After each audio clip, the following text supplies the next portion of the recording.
Hi,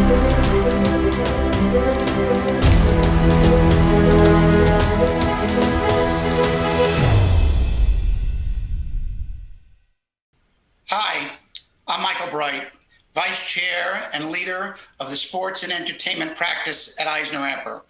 I'm pleased to present our session today entitled Sports in the Bubble, Reinventing Business, Reflecting Change, Revealing the New Direction. We have three terrific panelists, all very involved in the sports world and all from different angles. One a CEO, a CFO, and a CPO. Today, we have Tim Leiweke, the CEO of Oakview Group, one of the leading development and advisory firms for the sports and live entertainment industry. Tim previously was at Anschutz Entertainment Group, one of the pioneers and founders of Major League Soccer, and then at Maple Leaf Sports and Entertainment, running the Toronto Maple Leafs, Toronto Raptors, and the Toronto Football Club. We have Oris Stewart, Executive VP and Chief People and Inclusion Officer at the NBA. And he's going to talk to us about playing in a bubble. And then how does the NBA go into their next season, which starts just in a month. And then finally, we have Chief Financial Officer Sean Prendergast of Major League Soccer. And Sean will enlighten us with a discussion of player safety, security, and what was it like for MLS to complete their season. We look forward to this session, and let's get started. The first question will go to Tim. Tim, you've been involved in multiple sports and seen so many different things.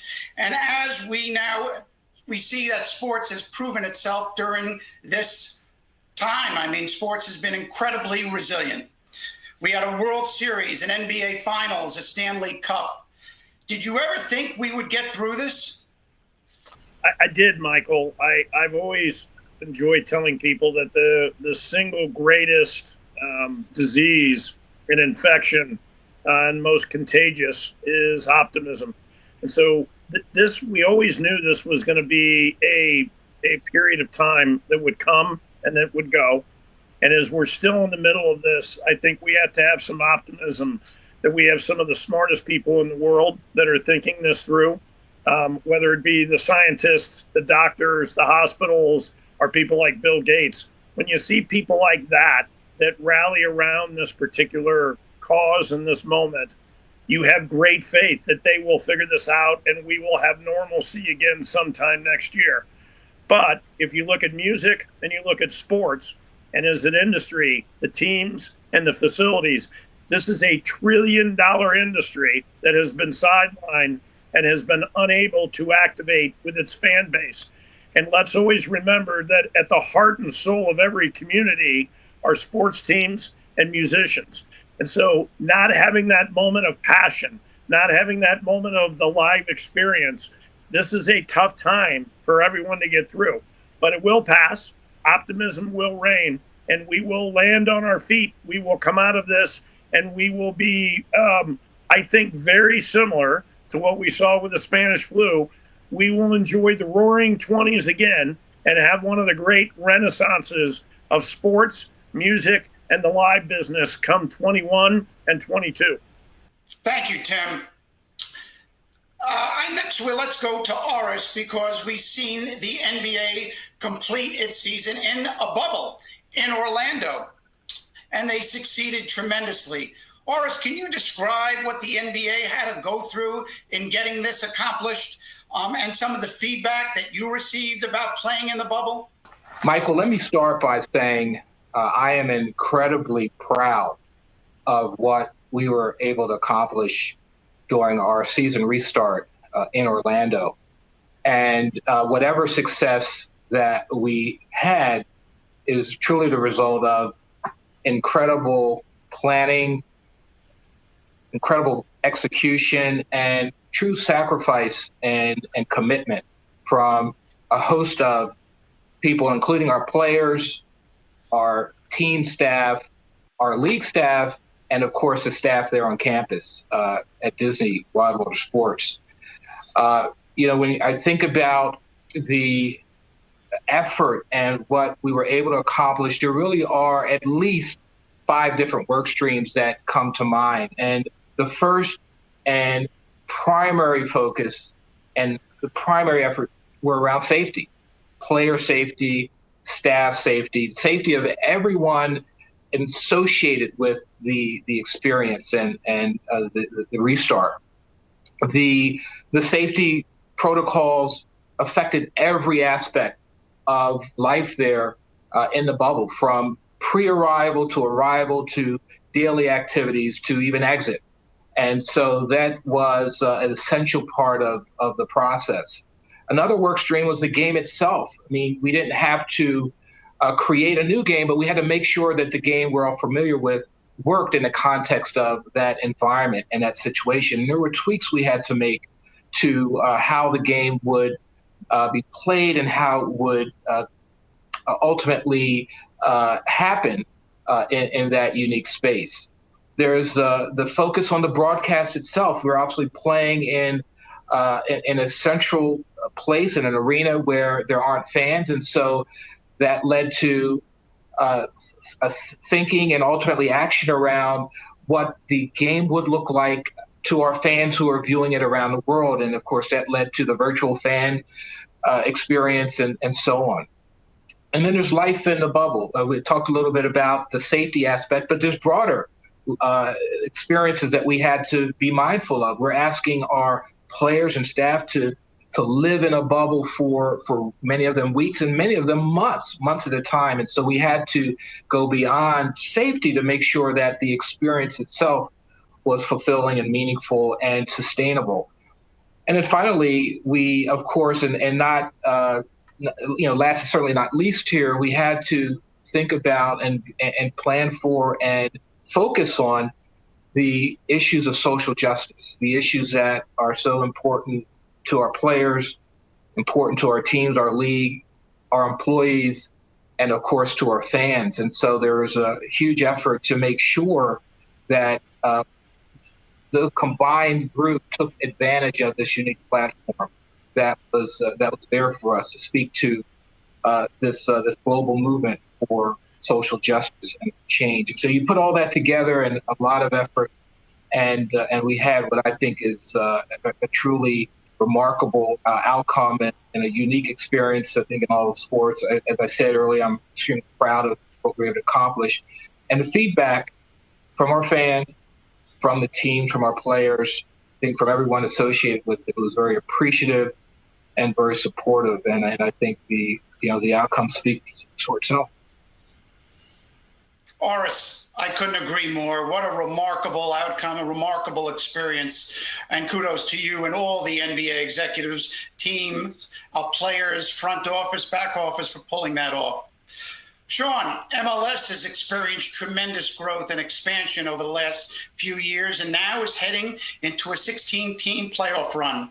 How has the pandemic affected the league, its teams, its players, and fans? Thanks, Michael. We came into the year, we were incredibly excited this year. It was our 25th anniversary. We had added Nashville and Miami. Nashville's inaugural game had 60,000 fans at it. We had been trying to consummate a deal in Miami for some time with David Beckham. He put together a great ownership group down there. We had added Charlotte and St. Louis and other teams coming in. Austin was going to start soon thereafter this year. So we had a lot of momentum coming into the year. And then, March 13th hits and essentially everything changed for the league at that point. Obviously it put the league, just like all sports, it put us under incredible economic pressure. And particularly for us, so much of our economics are driven by fans. That we were, we felt the pain pretty early and pretty quickly, but it was clear to us that we needed to get back out and engage our fans, whether or not that was in stadiums or not. And so it became clear to us early on that we also wanted to do a bubble, much like the NBA did in Disney. And so, that effort, again, similar to what the NBA went through, was just an incredible effort by everybody here. At the league office, our players, our teams, it takes a lot to bring that together, and it allowed us to retain some of our media and sponsorship. But again, the challenge is really not having the attendance and fans, and so we wanted to keep the momentum and make sure that we were in front of our fans, even if it meant more of a media play. And then as we were doing the bubble, we were planning the next stage, which was to go into market. So while, the NBA did a bubble, the NHL did a bubble, baseball did home markets, we've done both. And so there's an incredible amount of planning. We learned a lot from the bubble, and that helped us transition to our home markets. And now the playoffs. So it's been an incredible challenge, but it's really shown the resilience of this sport and of this league and of the owners and of the staff and of the players. It's just been an amazing effort to do what we've done thus far under the pressures that we face. So we're excited to continue. Thank you, Sean. Again, just another incredible example of the resilience of sports. Let's now move on to a discussion of arenas. Tim, we are now involved, or you are now involved, I should say, in the development and the construction of the new home of the New York Islanders, the UBS Arena in Belmont Park. What safety and health measures have you thought about when constructing the new arena during this COVID crisis? Well, Michael, actually, you guys are involved in this arena, and so is everybody in Long Island. I always like to say that if you're an Islanders fan, this has been 30 years of a journey through the desert trying to find a home. If you look in professional sports today, there's very few teams that don't have a permanent facility that they own and operate. The Islanders are one of them. If you look at the Clippers and the National Basketball Association and not having a true home. So this is a moment that many Islander fans have been looking forward to for over 30 years. At the same time, we sit here and we're right in the middle of the greatest health challenge of our lifetimes and clearly of the last 100 years. And that has acted not only as a deterrent on site during construction, but we now must pay attention to the health and the wellness of our facilities for our fans, our employees, and our players once we do open. So first, on site, we're part of a community in New York that was unusually hard hit in the very beginning of this pandemic. And we had to deal with terrible death issues. We had to deal with the pandemic breaking out in all parts of not just the state, but the city in particular. So we, like other businesses, were shut down for a 2-month period of time. When we finally received permission from Governor Cuomo to reopen, we had a sanitization program on location that was similar to what we did in Seattle, where we had a 2-month head start.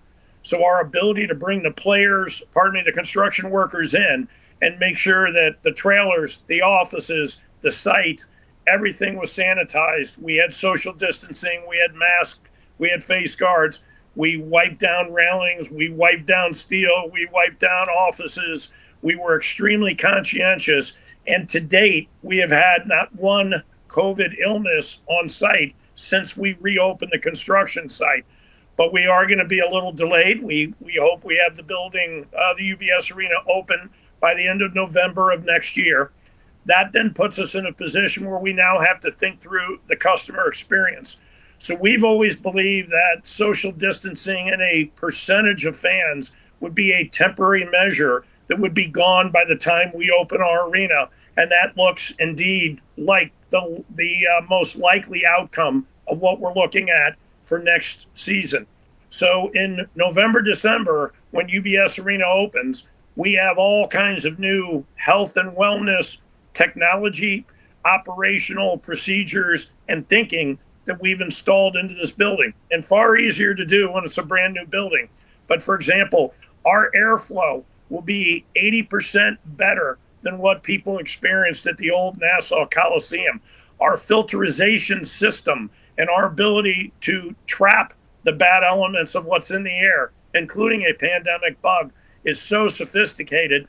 And our ability to take that fresh air, put it through the filter system, and turn the air into a proactive ability to take out anything negative like the virus that may be floating in the air.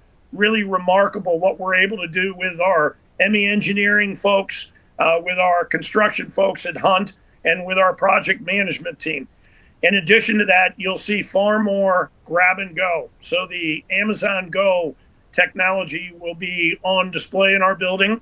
We're partners with Amazon because of our Climate Pledge Arena in Seattle. So we've had the great opportunity to learn from them about a counterless point of purchase human-less transaction where you grab what you want. Technology knows you're in that store. It knows you're shopping. It knows what you've taken, and you walk right out. You never have to go out to a countertop.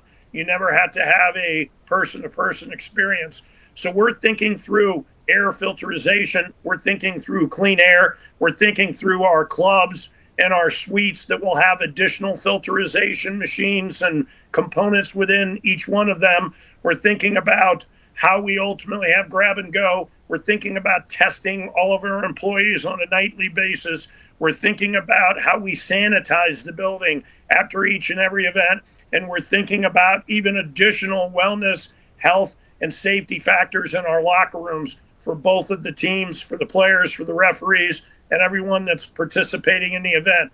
So it's changed the way we go about operating these buildings, but it won't change what we believe will be the true experience because, as I mentioned earlier, there will be such a pent-up demand from everyone to go out and celebrate as a community, to be a part of a sports team, to be able to go back and enjoy that live experience. And we are determined to make sure that we've taken the proper steps so that everyone can have confidence returning to the UBS Arena and all of our arenas in our Arena Alliance, that we are safe, we have taken extra measures for their health and their wellness, and that the players and our employees in particular will have new stringent measures in place to protect them as well.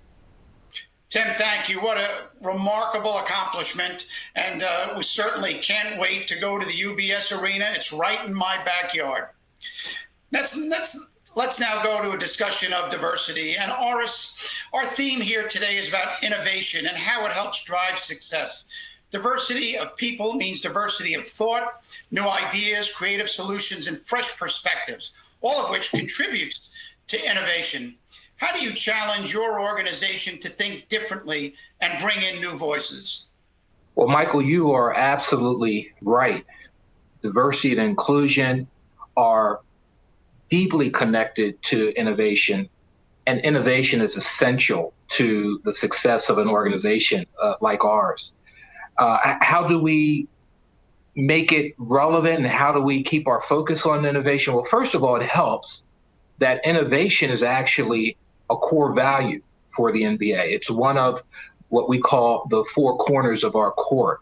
And so it's considered kind of an essential construct to how we think about our business, how we make decisions, and how we run our business. And so that helps for it to be central to our values. Number two, it quite frankly helps that some of the challenges that we're facing require innovation, require us to think differently about our business, to think differently about our processes, not only to think differently, but to act differently. It requires us to develop solutions and responses to intractable challenges that require us to do something that's never been done before. And, that's the perfect recipe for innovation.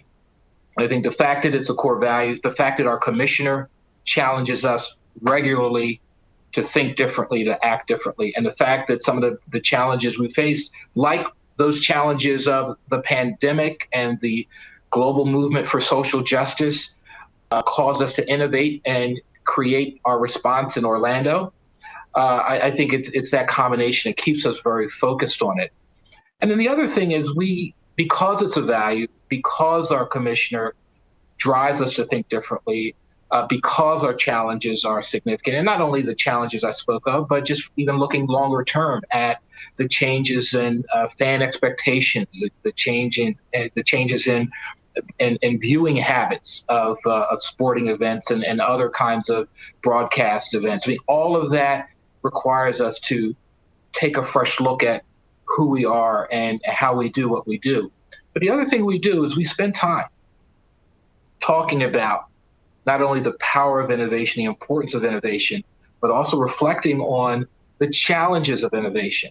One of the reasons that innovation is so important and creates the kind of change it does and kind of opportunities it does is because it's difficult, because it requires the inputs of disparate ideas and different people with different experiences and different backgrounds, and that takes energy to tap into those differences. So we talk about and prepare our leaders in our organization to lean into those differences, to find ways to harness those differences, to quite frankly build an instinct for innovation, which also requires an instinct for inclusion, requires us to look past the challenge of working with someone different that's going to come in and introduce an idea or challenge an idea I have, to be able to work through that discomfort and through that challenge to get to breakthrough.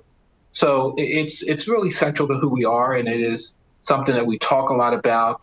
It's something we actually are do training on in terms of how to be purposeful in assembling teams of people to make decisions on challenging problems, to focus on diversity and assembling those teams, and not only the primary dimensions of diversity, which we often focus on, but as you said, diversity of thought, diversity of experience, cognitive diversity, if you will. So it is something that will be essential to our future, given the ambitions we have to continue to grow the game, and I think the evidence of that focus really showed up in Orlando. And thank you, Oris. And certainly the NBA has been a leader in innovation on the digital, social, and mobile side. Let's now move to a discussion of player safety and security. Sean, if you could give us a view of how COVID-19 changed the way Major League Soccer handled player safety and security. Thanks, Michael. Obviously, safety and security has been a main focus since this all started, and we really have two tenets that we've been focused on since the beginning. One is testing, and the idea behind testing is really test, and more tests. So first, what you're trying to do is identify the positive as quickly as possible, and at that point, you want to treat the player immediately, and you want to isolate the player. And so that's been a key tenet, whether it's in the bubble or as we've been traveling to market. So we test immediately in a cadence that allows us to get results immediately before boarding a plane. We ensure everybody's negative. You get on the plane.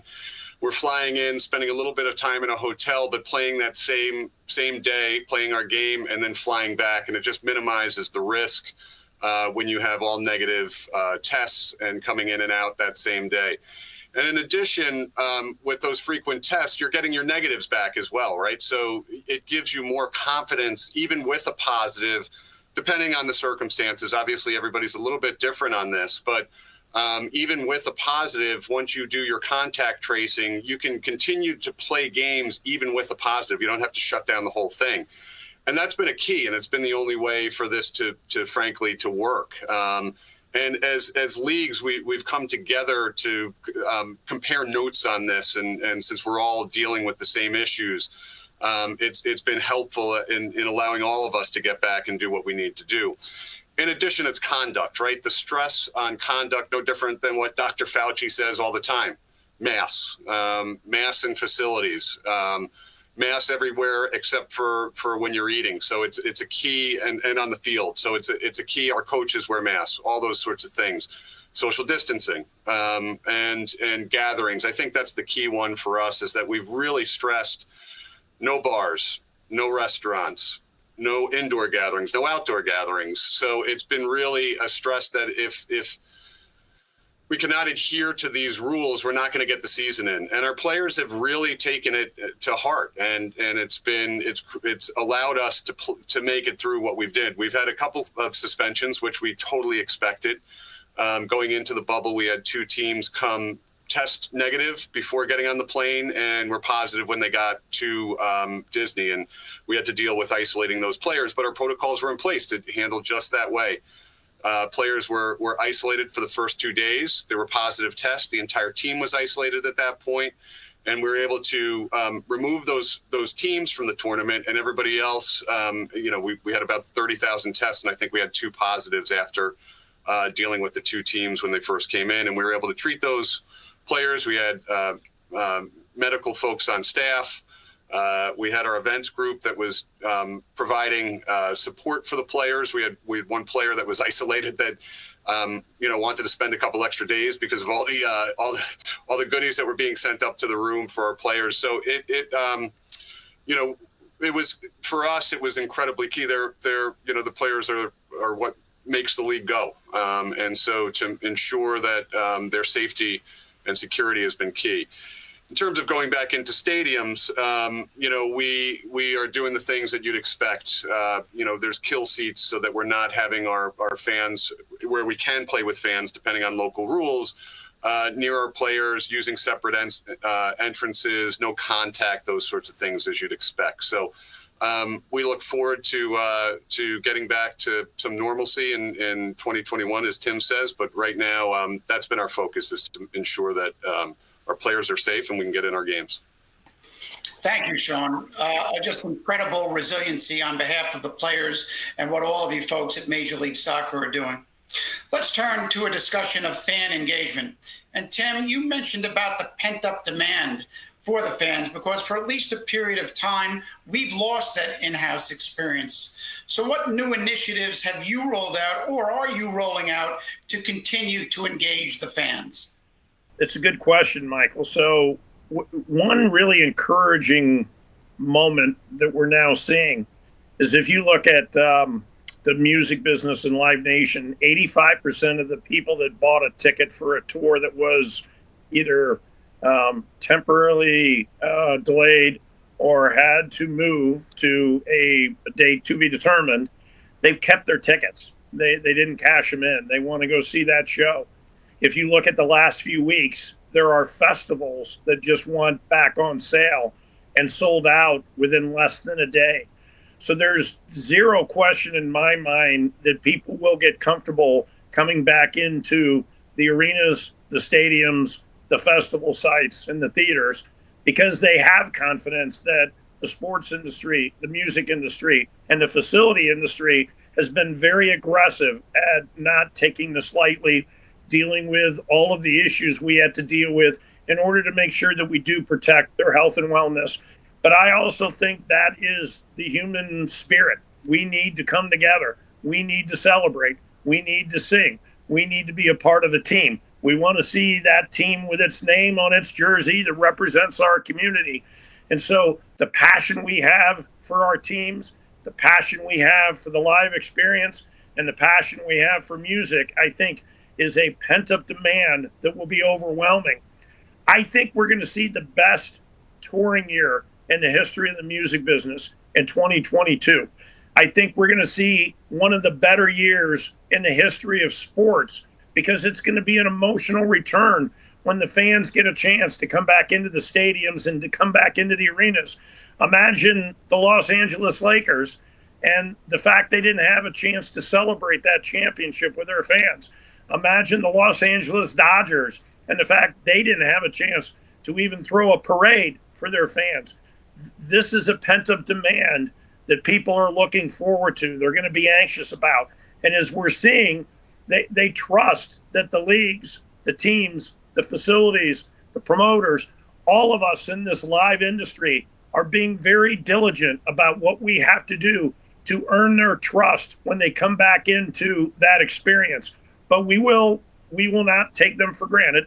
We will be extremely focused on understanding that when everybody does return, this thing's not going away. The pandemic will become an epidemic, and like the flu, we're going to need annual shots. We're still going to have some people that ultimately don't get the vaccine, do attend the events, and maybe ultimately do catch the disease. We're going to have to treat those people and be aware that there's still going to be a chance, even though it's a very small chance, that we are dealing with that bug, and the bug may still be in the air. So we cannot take anything for granted.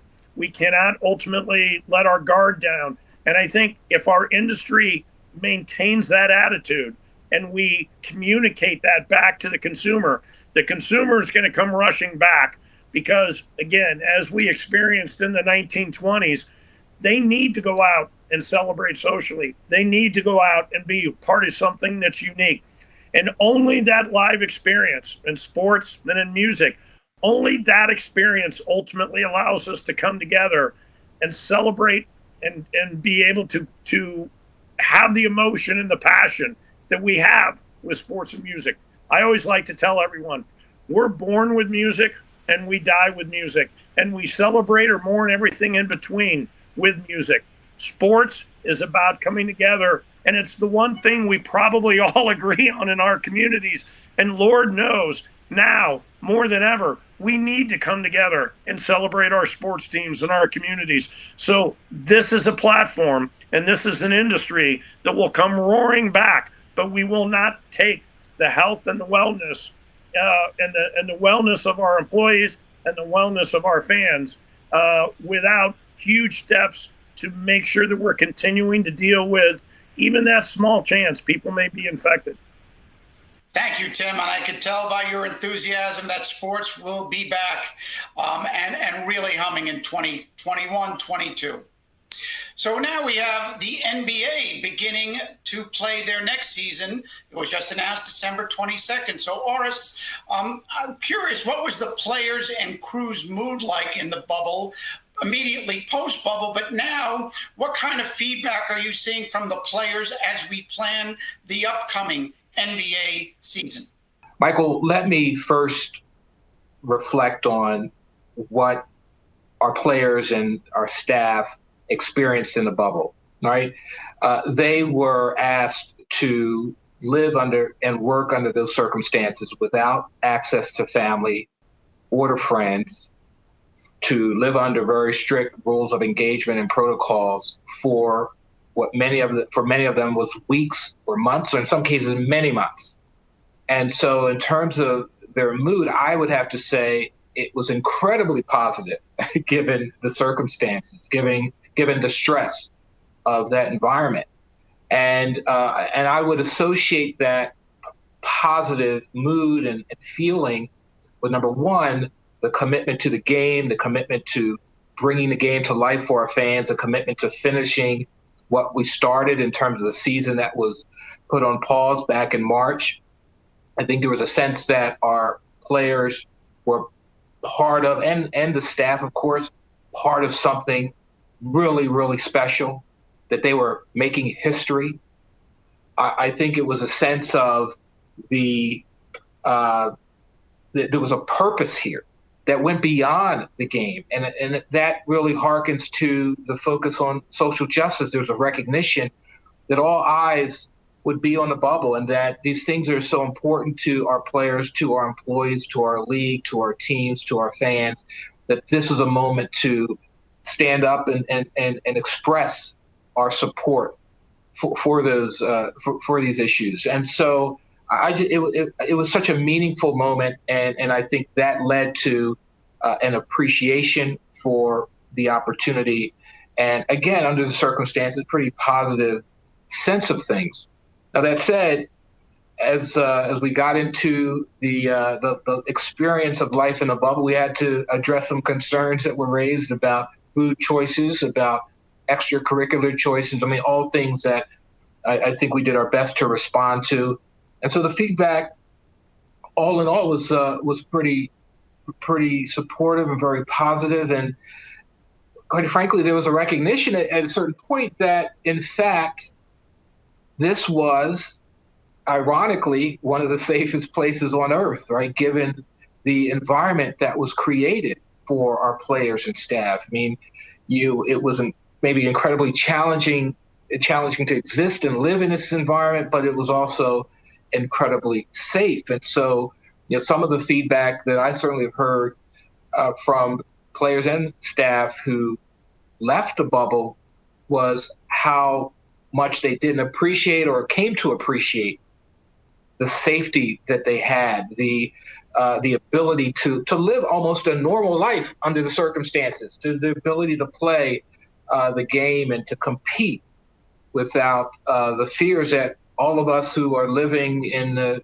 current environment, current world, they had the privilege of living a very different kind of existence for that period of time. And so as we plan for the next season, our players are part of thinking about what are certainly essential part of and co-partners in thinking about what is that experience going to be like and how do we ensure the safety, their safety, the safety of everyone associated with the game. Of course, in those occasions when fans do show up in the arena, their safety as well. And so it was an incredibly important learning experience. I think some incredible relationships were built within the player community, within the employee community, and I think an appreciation that we can, by being innovative, by focusing on the things that matter, we can come together and create a situation, even if it's not like it was in a bubble, we can create a situation where we can bring the game to life. We can have success the course of an entire season, and where we can meet the needs of our business, the needs of our players, and the needs of our fans. And so I'm incredibly optimistic about what's ahead of us. I appreciate Tim's optimism, as we just heard, about what's ahead of us, and I share that optimism. And I think what we learned is going to create a real path for us in the coming months. And thank you, Horace. I've heard a lot of optimism from the three of you. And now our session is almost running out of time. I know we could talk for a while longer, but Sean, I will leave you with this last question. And after that, I'd like all of the panelists to have a closing takeaways. Kind of where do we go from here? Sean, the last question for you is this. Do you believe the pandemic will lead to a contraction of new arenas and stadiums? And will teams decide to travel less as a result of the pandemic? Thanks, Michael. This will be a quick answer for me. I think the answer is no. I share Tim's optimism as well. I think there is an enormous short-term impact that was created as a result of this pandemic. But I think in the long term, we feel good about the outcome. And stadiums may look a little bit different, but it'll be technological advances that will be key there. So whether it be ticketless systems or grab and go, as Tim was discussing in his question. But at the end of the day, we don't think there's going to be a contraction, and we feel very optimistic about the league and sports in general. In terms of travel, it's an interesting question. For us this year, we stayed a little bit more regional once we left the bubble, but we also had a shortened season. So we haven't made that decision for next year. It's possible, but we're going to evaluate that. But I think in the long term, we don't see that as the outcome. Thank you, Sean. And as we close, let's go to closing takeaways from our three panelists. I think our audience would like to hear, where do we go from here? What does the future hold? So we'll go to Tim, to Horace, to Sean. Tim, why don't you get us started? Thank you. And it's been a real treat being a part of this. And my hat's off to both the NBA and Major League Soccer for the job they've done on keeping people safe and orchestrating and putting games back on, because we needed those. I think Gary Bettman and what he did with the NHL, Adam and the NBA, think about this. They had bubbles where they had 0 cases, 0. That's hard to do.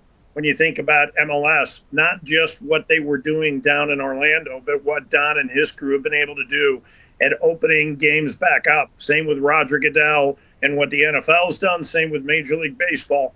It gives me great hope that sports is not just going to be on the cutting edge when it comes to technology, science, and medicine on how we get through this, but we've been here for everyone during a time when everyone could use that moment and that emotional release and that passion. Sports has always been a very important part of who we are as communities, as individuals, as families. And I really relish the moment that I get to come back in with my family and my grandsons and go to UBS Arena for the Islanders or go to the Climate Pledge Arena for the Kraken and be a part of a sporting event again, because I miss the people. I miss the energy. I miss the excitement, and I miss the enthusiasm. And my advice to everyone out there is we will be back, and it will be better than ever.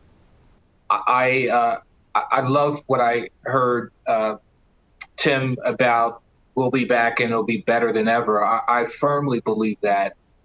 And just staying with this focus on innovation, I would just say we were all forced to innovate. We were forced to innovate by the challenges that were presented to us and the importance of us working through those challenges. And as a result, we are going to be able to create new experiences and new approaches to the fan experiences and new approaches to presenting our games and our sports to our fans everywhere in the world. We are, we've lost our limits in many respects. We will find that the innovation is going to persist and expand beyond just the game presentation and the game experience to how we build relationships with our fans and how we access our fans and build even more intimacy with our fans. I mean, this is really a reflection of what's possible. And so there's no turning back. And so I think we're talking about the ability to expand our thinking and in turn grow our games, grow our leagues, and touch even more people through sports. And so I'm excited, as I said, optimistic, and thrilled about what's ahead of us. In spite of the challenges, we're going to learn from it. We're going to grow from it, and we're going to be, I think, even better. Going through something like this, we're literally on a daily basis. You were dealing with the crisis and consistent change, and the loss of the ability to know what was coming and predict. It causes an organization to become much more nimble, much more flexible. You need to make decisions and make decisions very decisively, but be able to revisit those decisions and even with a lot of energy put into a decision, know at some point that you may have to pull back as a result of changes in the circumstances. As a result of what we had to face, there's nothing that's been like this for anybody, and I think that loss of control has forced people to become better at their jobs. And I think all of us in sports, whether it's our organization or the NBA or the NFL, MLB, NHL, NWSL, WNBA, everybody was forced to adjust in ways that nobody could envision a year ago. And so I think it'll make us all stronger organizations in the long run. And I think we've seen that this year. Thank you to all of our panelists today for your time and your incredible insights in the sports industry. Wishing you the very best for you and your family for a happy and healthy holiday season. Stay well and stay healthy. And now let's go to Diane Wasser.